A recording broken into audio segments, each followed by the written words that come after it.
नमस्कार। आज स्वतंत्रता दिवस है, एक दिन जो हमें आज़ादी का मतलब सिखाता है। लेकिन जब हम कैंसर के खिलाफ बिगुल बजा रहे हैं तो ये सिर्फ एक कार्यक्रम नहीं, एक प्रतीक है स्वास्थ्य की स्वतंत्रता का। कैंसर एक खामोश संकट के रूप में हमारे सामने है।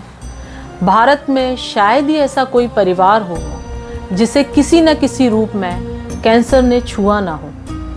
यह एक रोग आहिस्ता से आता है लेकिन तेजी से बढ़ता है। यह केवल शरीर नहीं, परिवार की आर्थिक स्थिति और मानसिक स्वास्थ्य को भी प्रभावित करता है।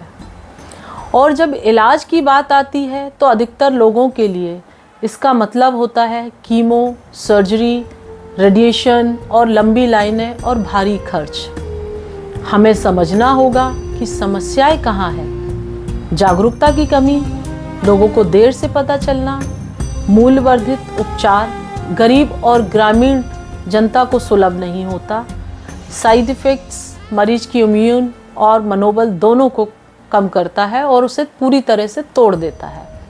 मानसिक अकेलापन, हर कैंसर मरीज खुद को अकेला महसूस करता है। देवी अहिल्या कैंसर हॉस्पिटल इस वक्त एक बड़ी उम्मीद के रूप में खड़ी है। हमने इस अस्पताल की स्थापना इसी सोच में की है। हम सिर्फ दवा नहीं देंगे, आशा देंगे, साथ देंगे और उसका समाधान देंगे। हमारा मंत्र है, जहाँ इलाज में जटिलता ना हो, रोगी को राहत मिले हर मोड़ पर और जीवन को मिले नया प्रकाश। हमारी पद्धति इलेक्ट्रोहोम्योपैथी कोई चमत्कार नहीं है, बल्कि शुद्ध विज्ञान, गहन शोध और 150 वर्षों से भी अधिक साल पुरानी प्रणाली है। एक बहुत ही दिलचस्प सवाल है कि हम क्या करते हैं, हम क्या अलग करते हैं। तो इसका जवाब है, इलाज प्राकृतिक औषधि से होता है। मरीज को कीमो, रेडिएशन और सर्जरी से मुक्ति मिलती है। और सबसे ज़रूरी, हम मरीज को की संख्या में नहीं गिनते उनको, बल्कि एक इंसान के रूप में मानते हैं और उसी रूप में हम उसका इलाज करते हैं। भारत में कैंसर से जुड़ी मुख्य चुनौतियां हैं समय पर पहचान की कमी, महंगे और सीमित इलाज के विकल्प, ग्रामीण क्षेत्रों में स्वास्थ्य सेवाओं की पहुंच का अभाव होता है, कीमो व रेडिएशन के भारी दुष्प्रभाव भी होते हैं। यहीं पर देवी अहिल्या कैंसर हॉस्पिटल एक वैकल्पिक और प्रभावी मॉडल के रूप में उभर के सामने आई है। हमारी विशेषताएं अगर हम बताते हैं तो इलेक्ट्रोहोम्योपैथी पद्धति से हम इलाज करते हैं, जो दवा आधारित प्राकृतिक सस्ती और सुरक्षित दवा है। यहाँ उपचार शरीर और मन दोनों स्तरों पे किया जाता है। चूँकि हम लोग पेशेंट का जब इलाज करते हैं तो सिर्फ उसका शरीर का ही इलाज नहीं करते, हम मन पर भी मन को भी छूते हैं, उसकी परेशानियों को समझते हैं, उसके साथ बहुत ही डेडिकेट होके उसका इलाज करते हैं। तो ये सारी चीज़ें एक पेशेंट के लिए बहुत प्रभावी होती हैं। अगर पेशेंट के साथ हम ट्रीटमेंट के दौरान उसे ये महसूस कराएं कि वो कैंसर पीड़ित है और ठीक होगा या नहीं होगा, ऐसा नहीं है। हम बहुत ही पॉजिटिव तरीके से, पॉजिटिव एनवायरनमेंट में उसका ट्रीटमेंट करते हैं। तो ट्रीटमेंट के साथ उनका मन जब शांत होगा, उसके मन में जो उथल पुथल मची है कि कैंसर से मैं पीड़ित हूँ, मैं ठीक होऊंगा कि नहीं, मेरा अब कितना समय बचा है, तो उन सब चीज़ों को भी हम समय समय पर उन्हें समझाते हैं और उन्हें प्रोत्साहित करते हैं। तो ये दोनों तरह से हम लोग उसका इलाज करते हैं। मैं आपसे कहना चाहूँगी कि देश को आज़ादी तो कई साल पहले मिल गई थी, हम उसका अमृत महोत्सव भी मना रहे हैं। हमारे कई सैनिकों ने, कई हमारे देश के योद्धाओं ने अपना बलिदान देकर, खून की होली खेलकर इस संकट से, इस समय जो आज़ादी हमें दिलाई है, जब हम गुलाम थे उस आज़ादी को दिलाया। धीरे धीरे हमारा सारा सिस्टम डेवलप होता गया और आज हम जिस युग में जी रहे हैं उस युग में बहुत सारी चीज़ें, बहुत सारी फैसिलिटी हमें अवेलेबल है, लेकिन कहीं ना कहीं उसके दुष्परिणाम भी हम सामने देखते हैं। अगर कोई बीमारी हमारे शरीर में आ रही है तो क्यों आ रही है, उसके बारे में भी हमें विचार करना चाहिए, और अगर आ गई है तो उसका समाधान क्या होगा उसके बारे में भी विचार करना चाहिए। जिस तरह से हमें आज हर चीज़ मोबाइल पे अवेलेबल है, हर चीज़ हमें टीवी और अब हमें मार्केट जाने की भी ज़रूरत नहीं है, हमारे घर पे हर चीज़ अवेलेबल है। तो इसके कई फ़ायदे भी हैं तो इसके कई बड़े नुकसान भी हम सामने देखते हैं। अगर मैं बात करूं कि हमारे पास क्या इलाज के संसाधन नहीं है, बहुत नई टेक्नोलॉजी आ गई है।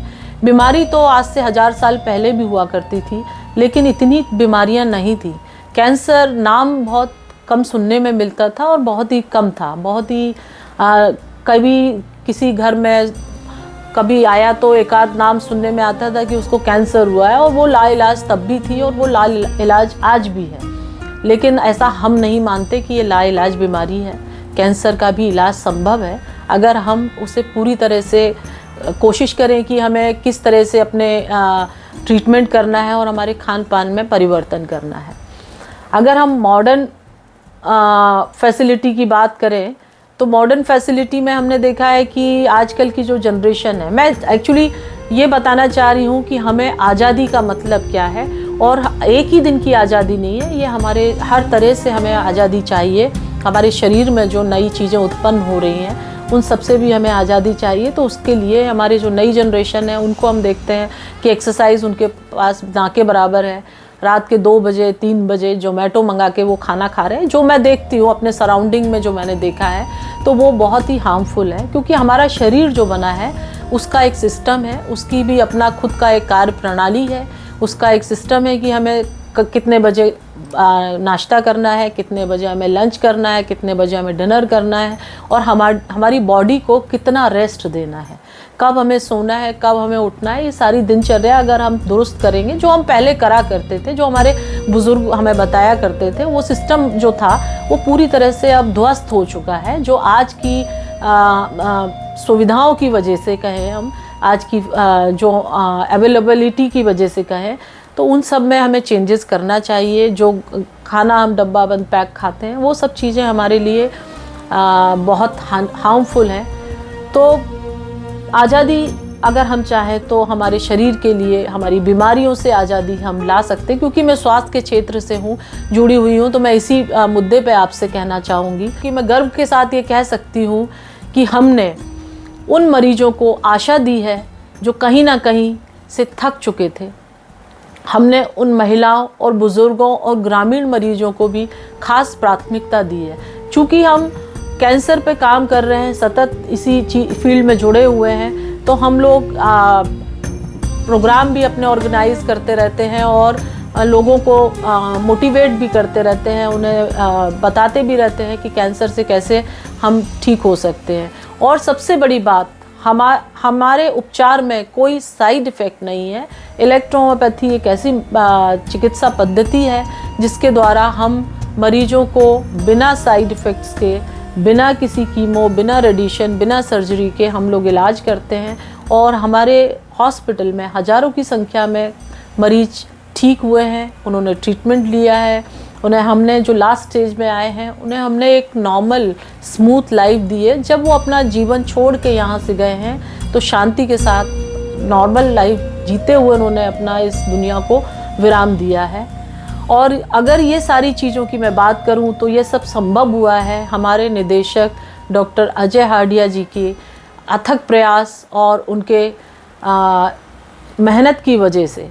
आज जो देवी अहिल्या हॉस्पिटल है उसमें हमने देखा है कि इतना उन्होंने 30 से 35 साल अपना योगदान दिया, उन्होंने अपना सारा समर्पण दिया और उसके बाद ही इस हॉस्पिटल की स्थापना की।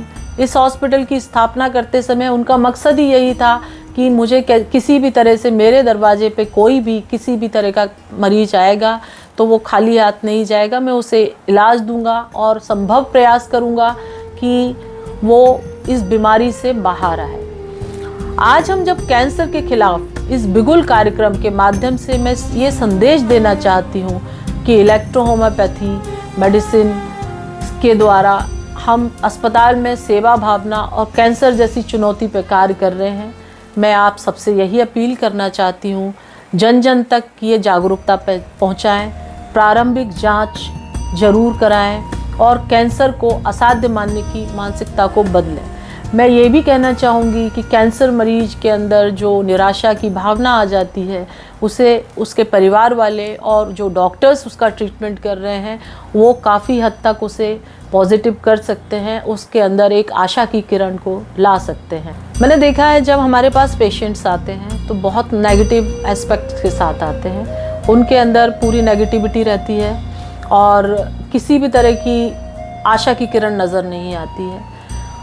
वो पेशेंट्स भी हमारे पास आते हैं और मैंने कुछ पेशेंट्स देखे हैं कि जो पहले से ही मोटिवेटेड होते हैं। उनको मैंने देखा है, उनके अंदर जीने की चाहत होती है, बीमारी से लड़ने की क्षमता होती है, वो उनके खुद का अपना मनोबल होता है, पॉजिटिविटी उनके अंदर बहुत होती है। तो दो चीज़ हमने देखी है कि एक तो पेशेंट्स आया है बहुत नेगेटिविटी के साथ और एक पेशेंट है जो पॉजिटिव होके ही आया है, लेकिन ये बीमारी और इसका इलाज, मोड ऑफ ट्रीटमेंट जो है, जब उन्होंने कीमो कराया, फिर उनको बोला सर्जरी करा लीजिए, फिर रेडिएशन कराया, तो पेशेंट पहले तो बहुत मोटिवेटेड रहता है कि नहीं मुझे इस बीमारी से जीतना है, पर वो धीरे धीरे उसका इम्यून सिस्टम जब जवाब दे देता है, उनकी बीमारी और वापस से रिकरेंस होती है, तो उसका मनोबल टूट जाता है। तो ऐसी सिचुएशन में भी हमने देखा है कि पेशेंट्स को देवी अहिल्या हॉस्पिटल में हम जब पेशेंट आता है तो हमें उसे मोटिवेट भी करते हैं और मोटिवेट करने के साथ साथ जब हम उसको राहत देते हैं, जब उसकी डिसीज़ में उसमें चेंजेस देखने को मिलते हैं उसको, तो उसके अंदर बहुत पॉजिटिव साइन नज़र आते हैं। हाल ही में जैसे देखा जाए तो जो भी पेशेंट ठीक हुए हैं, वो ठीक होने के बाद भी 90% पेशेंट तो ठीक होने के बाद उनके अंदर एक वो तो पॉजिटिव हो गए और उनकी पॉजिटिविटी सामने भी आती है, पर 10% की अगर मैं बात करूं तो उनके मन में कहीं ना कहीं एक भ्रम, कहीं ना कहीं कि वापस तो लौट के नहीं आएगी, जबकि रिपोर्ट्स बता रही हैं कि वो पूरी तरह से ठीक है। लेकिन एक ये चीज़ है, तो हमारे आसपास हमारा जो सराउंडिंग है, हमारा जो सामाजिक सोशल हमारा जो दायरा है, उसमें भी ये कहा जाता है कि कैंसर लाइलाज है, ठीक नहीं हो सकती। तो ये सब चीज़ें जब पेशेंट के अंदर आती जाती हैं, उसका मानसिक मनोबल जब टूटता जाता है, तो वो हमें बहुत ज़रूरी है, उसकी जागरूकता हमें बहुत ज़रूरी है कि उसको ये बताना कि आप ठीक हो सकते हैं, आपका इलाज संभव है। और डाइट प्लस अपना रूटीन सारी चीज़ें चेंज करेंगे तो निश्चित इस बीमारी से बाहर पेशेंट्स आते हैं। तो ये दो फैक्टर हम देखते हैं। हमारे पास जब पेशेंट आया बहुत नेगेटिव है, उसे इलाज नहीं कराना, 2 दिन 3 दिन बाद अगर उसको रिलीफ नहीं मिल रहा है, वो इस उम्मीद से आता है कि हमारे यहाँ कोई मिरेकल हो जाएगा, तो संभव नहीं है। जो आप इतने तकलीफ़ में हैं तो धीरे से 2 दिन 3 दिन हमको लगता है, जब कोई मॉर्फिन खा रहा है, कोई अल्ट्रासिड खा रहा है, कोई 3-3 4-4 इंजेक्शन दिन के लगा रहा है, तो उसको हमें कम करने के लिए थोड़ा समय हमें भी लगता है। तो वो उस पेशेंट के अंदर कई बार तो पॉजिटिविटी आती है, कई बार वो बहुत नेगेटिव हो जाता है कि ये तो कुछ भी संभव नहीं हो पा रहा। तो वहाँ फिर हमारी काउंसलिंग, वहाँ हमारी सारी चीज़ें उसको हम करते हुए और पेशेंट को हम यहाँ से बहुत पॉजिटिव, बहुत राहत देकर यहाँ से हम विदा करते हैं। तो वो हमारे लिए एक चैलेंजिंग भी है। और जब वो पेशेंट यहाँ से जाता है, खुशी खुशी जब जाता है, तो हमारे चेहरे पर, हमारे स्टाफ के चेहरे पर जो खुशी की लहर दौड़ती है, जो हमें सुकून मिलता है, वो मिरेकल होता है। वाकई हमें बहुत अच्छा लगता है। और अभी जो हाल ही में जो पेशेंट्स ठीक हुए हैं, उनका मोटिवेशन, उनकी सारी चीज़ें, और वो दूसरे पेशेंट को भी मोटिवेट करते हैं।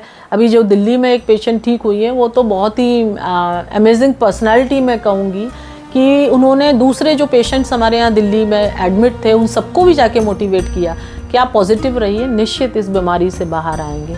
तो अंत में मैं यही कहना चाहूँगी कि पॉजिटिव रहिए और देवी अहिल्या हॉस्पिटल में इलाज के लिए आप बिना किसी डर के, बिना किसी झिझक के आप आ सकते हैं। मैं सभी अपने सहयोगी, स्टाफ, डॉक्टर्स, आयोजनकर्ता, वार्ड बॉय, आया बाई और मुझसे जुड़े जितने भी लोग हैं, उन्हीं सबको धन्यवाद देना चाहती हूँ कि उन्होंने इस सामाजिक उद्देश्य को एक उत्सव के रूप में बदला। स्वास्थ्य की सबसे बड़ी आज़ादी है। अगर हमें आज़ादी चाहिए, हमें बहुत तरह से आज़ादी मिल चुकी है, लेकिन हमें स्वास्थ्य की आज़ादी सबसे ज़्यादा ज़रूरी है। आइए इसे हम हर व्यक्ति तक पहुंचाएं। जय हिंद, जय भारत, धन्यवाद।